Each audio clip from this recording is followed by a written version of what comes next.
You are listening to I Am Refocused Radio with your host, Shamaya Reed. This show is designed to inspire you to live your purpose and regain your focus. And now, here's your host, Shamaya Reed. Welcome back to I Am Refocused Radio. We are here again, and man, today we have a true honor. We are going to talk to the one and only filmmaker and best-selling author, Dinesh, and all about his latest film, The Dragon's Prophecy, based on Jonathan Cahn's book. It dives into moral and biblical dimensions of October 7th and what it reveals about good, evil, and the battle for the human soul. I had the pleasure to watch this film. It was very powerful, and I just want to say thank you for taking some time this morning to be on with us. How are you doing, sir? I'm doing great, and thank you for having me on. I'm very excited about this film. It's a departure from my earlier films, which have really focused on politics, culture, and history, but not so much on the Bible or spirituality. And second, they've been very much focused on the meaning of America, whereas this film is really about the great struggle between God and, well, the dragon. That the dragon in the title refers to the devil. It's a reference to the book of Revelation, chapter 12. And it's an application of that kind of grand biblical framework to events going on around us from October 7th, the Middle East, the Trump peace plan. The idea here is that these aren't just ordinary events. They are in some ways biblical events. When you think about what first drew you to this project and think about the story of the Dragon's Prophecy, what convinced you that this should be made into a film?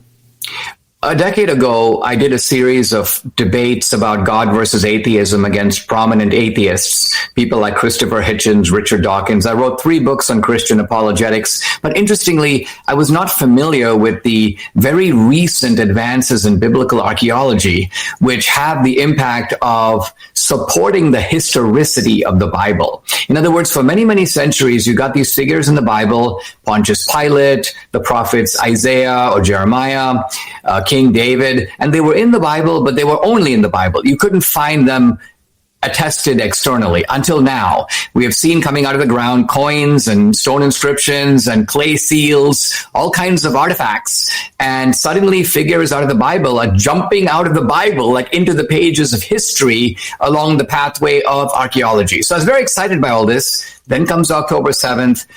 Then comes Jonathan Cahn. And so I realized that here is a way to tie the past, the archaeology, with the present, October 7th and the war. And then Kahn's prophetic angle on all this, that's the future, into a beautiful tapestry. So I'm very proud of the sort of scope of this film. I think it's very much fitting. It fits in with this mood of renewal that we see, not just from the peace plan, but also from the aftermath of Charlie Kirk's assassination. I want the film to be part of a moral and spiritual renewal in the country and worldwide. Once again, this is Refocused Radio, talking to our guest today, Dinesh. If you want to learn more about this film, go to the website, thedragonsprophecyfilm.com. It is available right now on Salem Now. So my next question for you is, in your own words, when I watched the film, like I said earlier in the intro, you were in Israel, you were interviewing survivors, you were getting some very powerful stories. What were some of the most eye-opening things that you discovered as you learn more about some of the people that were affected by October 7th? Well, it was very moving for me to go to many of the sites that were ransacked, invaded on October 7th. And I mean the Nova Festival site, the site of the kibbutzes where the Hamas terrorists came over, many of them on motorcycles going right across the fence from Gaza, and talked to survivors who gave very harrowing accounts of what happened to them. And very interestingly, we had the actual footage, because it was taken by Hamas, of those events, so we could have them talking about it. And you can see not what I normally do in a film, a recreation of the event, but no, you're watching the actual footage. I also have October 7th opening the movie, and I put you right on the scene. What makes the thing so, I think, kind of eerie is because you're not seeing it from the Israel side.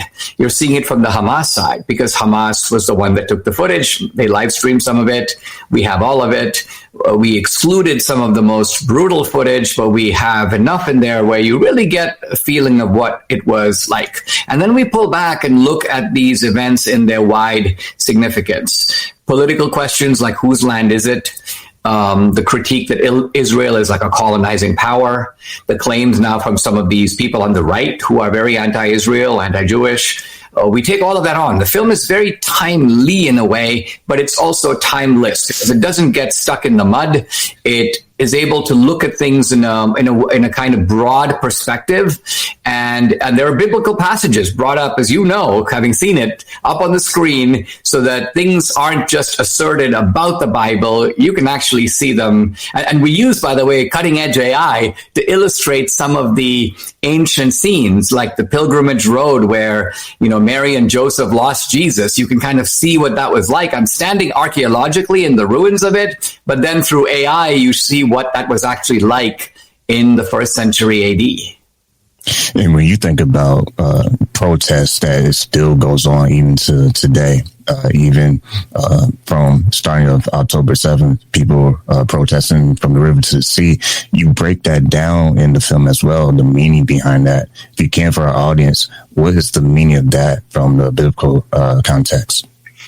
Well, this is where Jonathan Cahn, who wrote the book called The Dragon's Prophecy, comes in. And he does a minute study of the Bible, and he is able, with great insight, to draw parallels. So he points out, for example, that God gives Abraham and his descendants the land, quote, from the river to the sea. The phrase, almost the exact same phrase, appears in the Bible.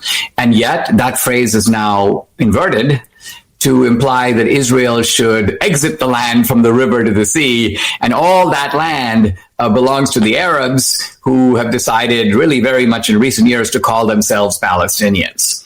The other point that Cahn makes is the name Hamas, which in Arabic means something like force or strength. Very interestingly, in Hebrew, it means violence. And if you look at the Hebrew scriptures in the Hebrew, it says things like, Lord, save me from the men of Hamas, or Hamas dwells in the dark places of the earth, the actual word appearing in the Bible. So Cahn is able to provide a kind of flashing biblical insight so that we can look at these things. And if it was just one thing, you'd go, well, maybe that's a coincidence. Maybe that's just interesting. But he draws it out so elaborately that I think you leave the theater and you're like, wow, there's a lot for me to think about. And that's really what a good film does. It doesn't actually supply ready-made answers. It shows you a lot of things you didn't know. It draws on your head and heart, both your mind and your emotions. It has beautiful music. Of course, I have a one-on-one with the Prime Minister of Israel, Netanyahu, and I ask him really interesting questions about, hey, Tucker Carlson raised the question of whether the Jews of today, like the Jews of your country now, are they in fact the descendants of the ancient Israelites? And Netanyahu, of course, jumps right in and gives a very elegant sort of dunking on Tucker, but draws out his own family history in that region. So the film, as I say, moves back and forth from the timely to the timeless. It's actually a lot timelier now than when I even made the film, but just because it happens to have, well, we think the timing is somewhat providential. The Dragon's Prophecy is available, like I said earlier, on sale now. You can go learn more about the film at thedragonsprophecyfilm.com. My next question for you, Dinesh, is how did you approach the balancing of history, Bible, real world conflict on the screen? That had been a challenging task. Well, the difficulty is to figure out how to weave the tapestry together. And the other difficulty is this. I mean, I'm very comfortable in the political terrain. I had to tread cautiously in the biblical terrain because even though I've written about these subjects, I haven't treated them before cinematically. Jonathan Cahn speaks primarily to an audience that already accepts the authority of the Bible, but I have a mixed audience, a lot of secular people, and some people are going to say to me, well, yeah, Dinesh, but as you know, there's been a school of criticism since the 19th century, which says, these figures in the Bible, if they're not like made up, they're embellished. The Bible was written hundreds of years later after the fact. And this is why I have the section on biblical archaeology, in which I jump into the archaeological pit. And why? Because what I want to show is that the archaeology is actually ratifying not just major figures in the Bible, it's doing that, but very minor figures in the Bible that you couldn't possibly have known hundreds of years later. It would be like something like 300 years from now, asking someone to make up a bunch of stuff about today and give the names of the interns in the White House who are working with Trump. Well, who would be able to do that? So archaeology ratifies, for example, the guy who was the royal steward and cook for King Hosea. This is like in the 6th or 7th century BC. There are a couple of dudes mentioned in the book of Jeremiah. They appear like once or twice there. You could call them cameo appearances in the Bible. Out come clay seals in the ground around the city of David, about 53 clay seals, but 2 of them name these 2 guys. One is Jehukal, son of Shelemiah, Gedaliah, son of Pashur. And in fact, the people who found the seals had no idea that these people are actually in the Bible. Someone had to look it up and go, whoa, these people are mentioned in, I believe it's the book of Samuel or the book of Kings. And so again, suddenly the Bible is corroborated, not just at the macro level, but at the micro level of little details. When viewers go see this film and they see the footage from October 7th, what do you hope that they will understand better looking through the lens of that event? And how does the film challenge the way audiences may think about good and evil in modern times? So October 7th, I think, even putting aside for a moment the Bible, you can see there's something a little unique about this if you think about it. Because it is very odd for someone to do these atrocities and be really proud of it. So that was Hamas. They filmed it, they live stream it. We have a call in the film where a guy who has actually killed a bunch of Jews is calling his mom and dad and basically saying, put mom on, I'm a hero, I just killed 10 Jews. And you might expect the parents to be like, oh my God. But they're like, Allahu Akbar, wonderful, wonderful son, we're so proud of you. So you see right here something that requires a little bit of processing, because I think psychologically it's a little difficult for us to grasp. Even the Nazis, by the way, in World War II, who did tremendous atrocities, they hid them. The death camps were all placed outside of Germany, in occupied Poland or the occupied territories. Why? Because the Nazis were like, we don't want the German people to see this. But this contrasts with Hamas, which is like, we want our people to see this. We think that this is going to enhance our reputation in Gaza, maybe also in the so-called West Bank. So right there, again, in a purely secular terms, you realize we're dealing with evils of a dimension that we haven't really seen before.